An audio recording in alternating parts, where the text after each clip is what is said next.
Mimi nahudumu na kanisa inaitwa Life Source Mission Center. Sisi tunapatikana pale Kana. Ukiwa unaingia Kana na hii barabara ya kutoka The Vine Guest House, hata utakata kona kuna shamba inaitwa Nazarene. So wakati unateremka na hiyo barabara, hapo ndio utapata kanisa ya Life Source. Sema amen. Amen. Na sisi mshukuru Mungu hata mko ndani ya ya mabati. Sema amen. Amen. Wakati mimi nasema receive, upepo inakuja inabeba tena. Sema amen. Amen. Wakati nasema pokea, upepo inakuja inabeba. Naambia wewe tulia. Ndio mpaka kanisa kuelekea wapi. So mimi naamkanga asubuhi na natengeneza tent. Naambia vijana wangu tengenezeni. Bado Mungu anashughulikia. Sema amen. Amen. So nimekuwa kiroho kwa hii mkutano. Sema amen. Na nilikuwa nafuatilia pale Facebook na mtumishi wa Mungu Kabungala. Nilikuwa naona venye service inaenda, nikiona apostle anaachilia neema. Nikasema mimi nakuja kuachilia the grace ya mwisho. Mimi sihubiri sana. Hata uwezi jua vile namaliza. Sema amen. Uwezi jua mimi siendanga mambo mingi. Utasikia nimesema kwa jina la Yesu, vile mtumishi anasema ni kama naanza lakini nimemaliza. Sema amen. Angalia mwenzako, ambie yeye karibu kwa ibada. Angalia tena mwambie karibu kwa ibada. Bas, fungua nami katika kitabu cha Wafalme wa Kwanza. Wafalme wa Kwanza. First Kings chapter 17 verse 8. Nitasoma. Fungua nami katika kitabu cha Wafalme wa Kwanza 17. Mstari ni ule wa 8. Maandiko yanasema ya kwamba neno la Bwana likamjia kusema, ondoka uende Sarepta ulio mji wa Sidon, ukae huko. Tazama, nimemwagiza mwanamke mjane wa huko akulishe. Basi akaondoka akaenda Sarepta. Hata alipofika langoni pa mji, kumbe mwanamke mjane alikuweko akiokota kuni. Akamwita akamwambia, niletee na kuomba maji kidogo chomboni nipate kunywa. The Bible say alipokuwa akienda kuleta, akamwita akasema, niletee na kuomba kipande cha mkate mkononi mwako. Naye akasema, kama Bwana Mungu wako aishivyo, sina mkate ila konzi ya unga katika pipa na mafuta kidogo katika chupa, nami ninaokota kuni 2 ili niingie nijipingie nafsi yangu na mwanangu tule tufe. Sema amen. Amen. The Bible says verse 13. Ni akamwambia, usiogope, enda ukafanye kama ulivyosema, lakini unifanyie kwanza mkate mdogo ukaniletee, kisha ukajifanyie nafsi yako na mwanao. Kwa kuwa Bwana Mungu wa Israeli asema hivi, lile pipa la unga halitapunguka, wala ile chupa ya mafuta haitaisha, hata siku ile Bwana atakapoileta mvua juu ya nchi. Basi akaenda na kichwa cha neno ya siku ya leo ni the benefit of the altar. Yani faida kwenye madhabahu.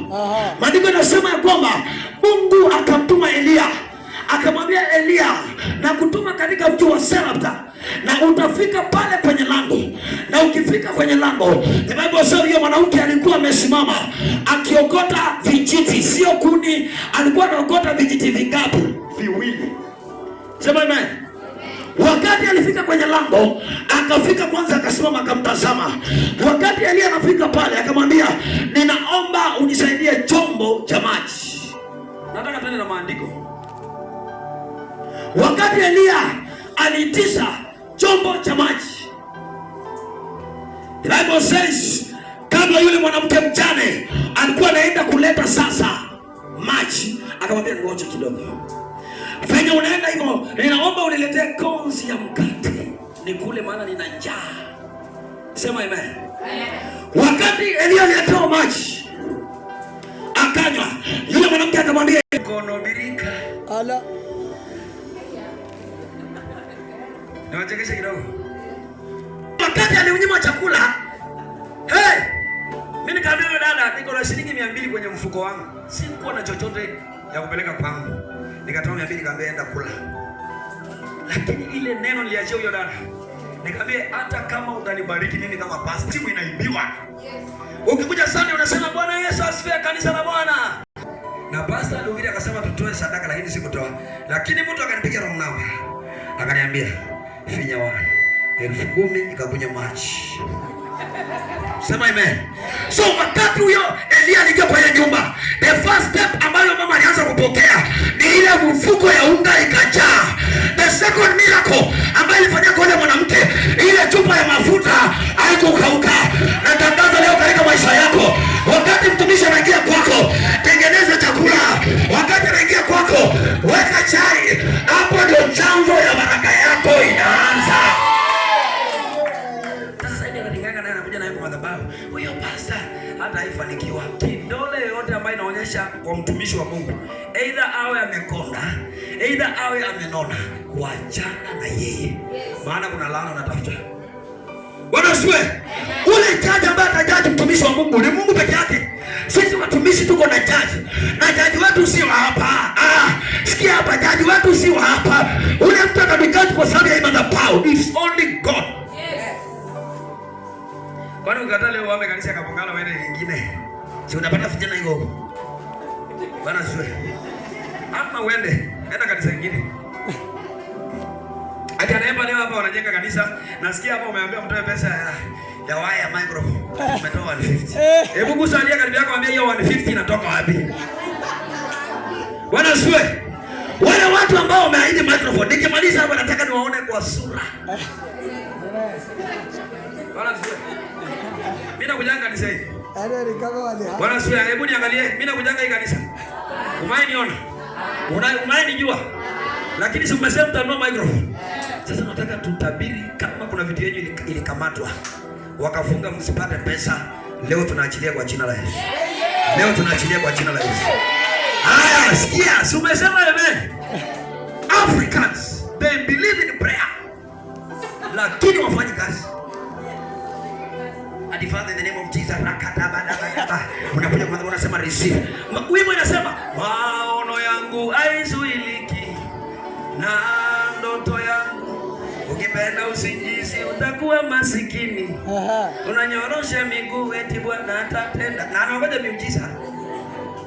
Na anakuja kanisa kama anaringa, anakuja saa 4. Na yeye ndiye anatoa sadaka kwa watu waone niko leo na dhao. Anatupa ndani. Bwana asifiwe. Hii kanisa kama nyinyi hamtafanya kazi, kama nyinyi hata huyo tabiri aongee vitu ambavyo ni miracle, as long as hamfanyi kazi. Ati unataka kwenda China, una passport? Acheni kudanganya. Bwana asifiwe. Ati I want to go to China. I command by the power. Receive. Hauna passport. Hiyo passport inajitengeneza na miujiza. Ukitaka kupanda gari sikuna rishidi. Kituoni ni pale msalabani, na njia yetu ni Bwana Yesu. Wewe mwenyewe hujakata ticket na unasema I prophesy right now katika jina la Yesu. Naomba Bwana wa majeshi anipeleke Amerika. Which America are you going? Na unajua kwangu heri niishi kwa nyumba ya flat kuliko mkuja mnijengee manyumba mazuri mazuri na mko na dhambi ndani yenu na nimekosa kuwaambia. Sema amen. Wanipendekeza kwa pastor, si hata naonanga tuna design. Anasema sasa huyu dada kweli kumbuka huyu dada kuna shida lakini analetea vitu. Mimi nakwambia free and fair at my table that you have to confess your sins.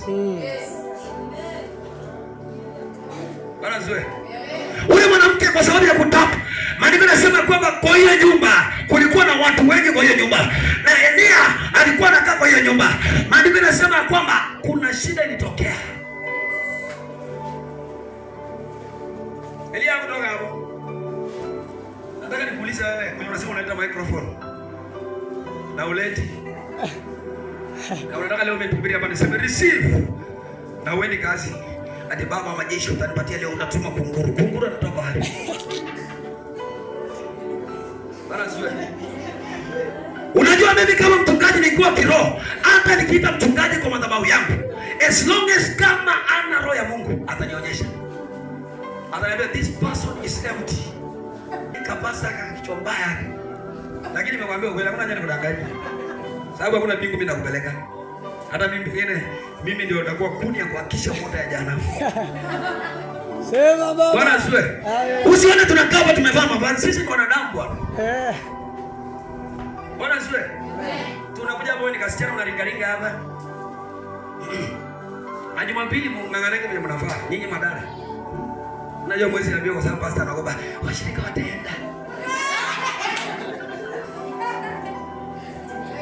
Nikihubiri sasa niseme, nikihubiri sasa dhambi, watakuja. Achilia neema katika familia yako, hata hiyo ndoa yako. Mungu sema amen. Bila sema yule mtoto akafa.